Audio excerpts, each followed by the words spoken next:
Top of the day to you all. Welcome to the channel. Thank you so much to the sponsors who make it possible and who make it worth while continuing to record these videos. And thank you to all the viewers and for your comments. We shall continue with part 2 of nautical novels that are good inspiration for the modeling efforts or for further deep dive into the history and archaeology of the Age of Sail. So, again, this is just my personal feelings about some of these books. It is not an objective analysis of the books. People have different tastes. No offense to the people who do not see them the way I do. More power to you if you enjoy them. But I do know exactly what I like and what I'm looking for, and very, very few books unfortunately provide this. One of the most successful, or at least longest running, of the newer series is Kid. The first 3 novels I read with something approaching enjoyment and interest. Julian Stockwin was doing his research properly.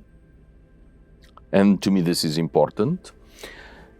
The books have fanatical following, almost as fanatical as those of us who are the O'Brien series. But if you're looking for Patrick O'Brien in Stockwin's books, you're not going to find it.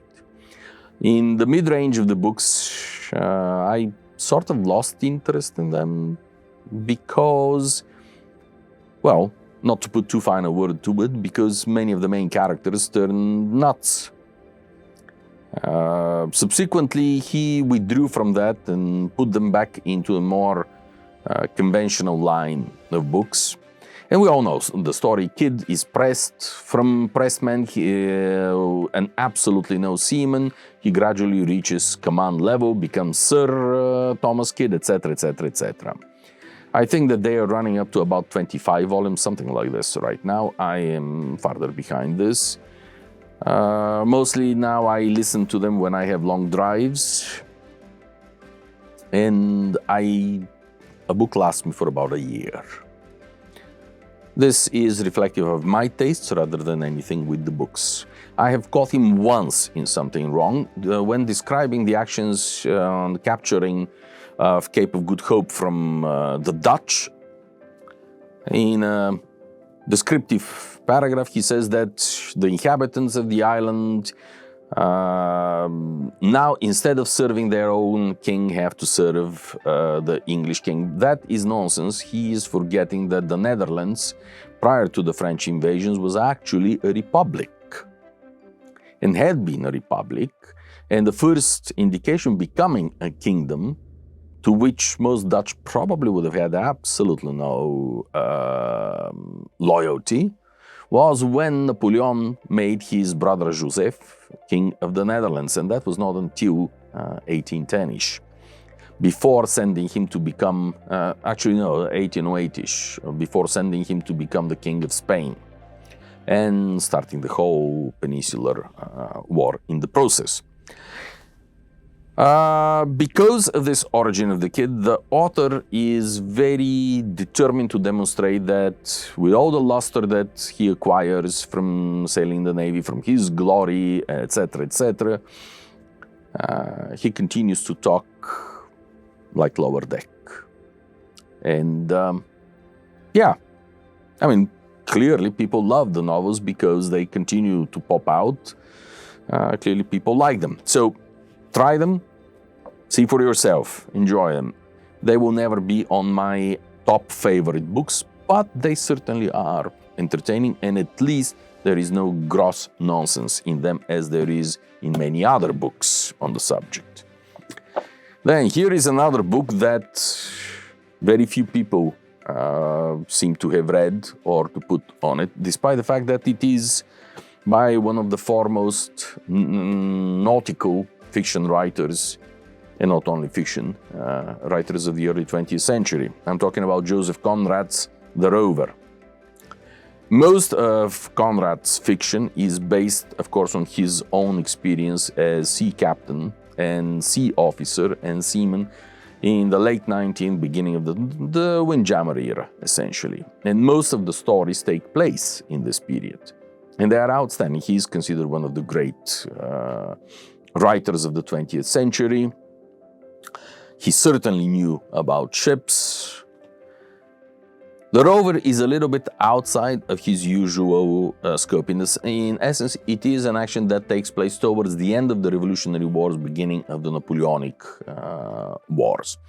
So it is right up in the same period in which the overwhelming majority of nautical fiction is written.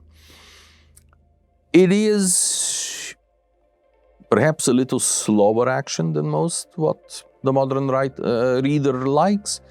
I personally have read it with very great pleasure. In the 1960s, if my dating is correct, there was a film made based on Rover with the late and lamented Anthony Quinn in the titular role. It is a book that I do recommend.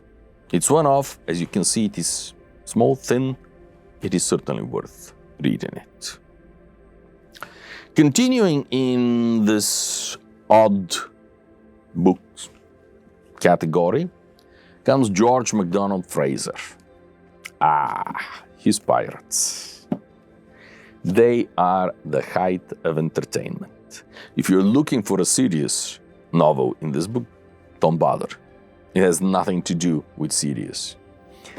If you are expecting to see something like his Flashman series, that's closer to it, but this one goes really off the script. It is a farce. It is intended as a farce. The captains and the characters' names are taken from all sorts of popular semi-nautical literature, from Captain Blood through Peter Pan, Captain Hook, all the possible female, real or imagined pirates. It's written tongue-in-cheek for sure.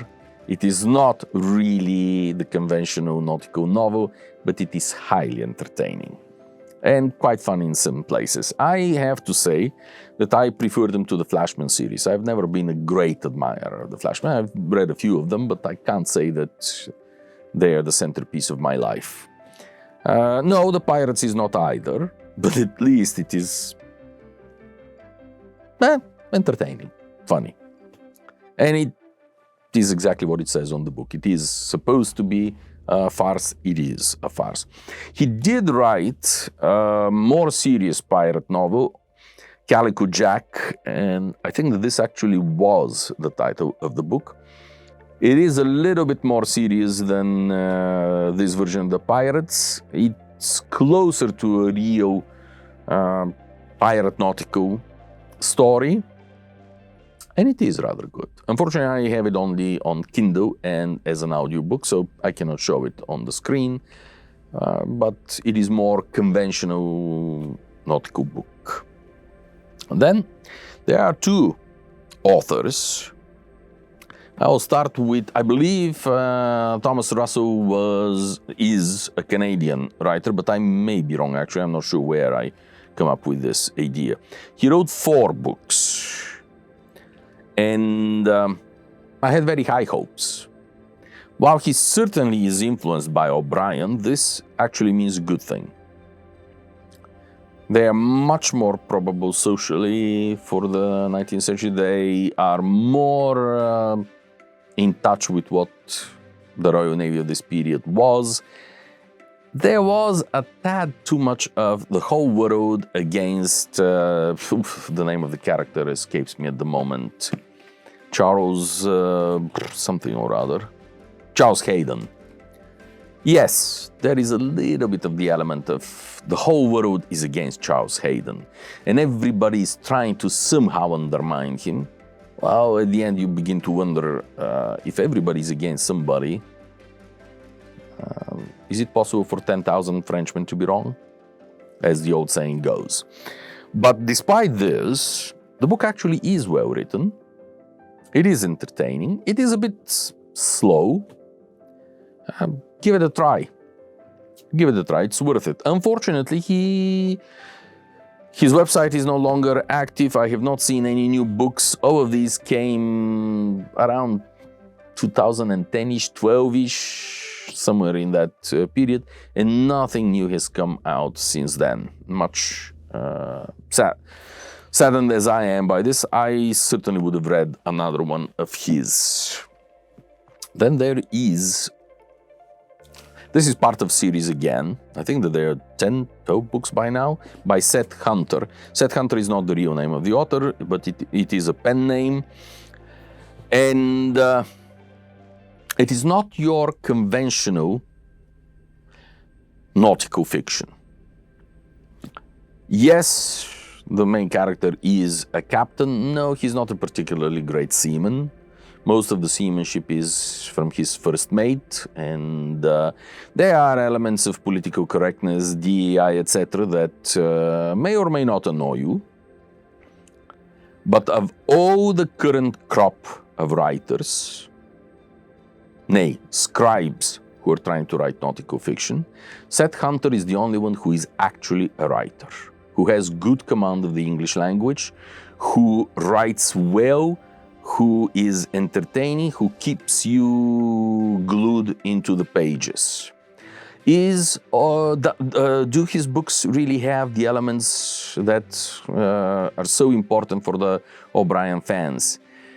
Not really. Yes, there are naval actions. There are the inevitable shipwrecks, the inevitable storms. They are well described, well written, but they are hardly the lively, believable detail that you see in O'Brien. It is the characters that are interesting.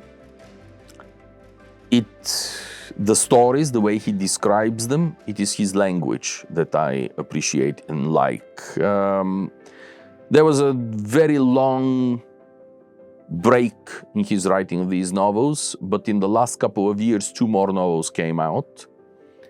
Much to my delight. I certainly would consider buying more if he continues writing them.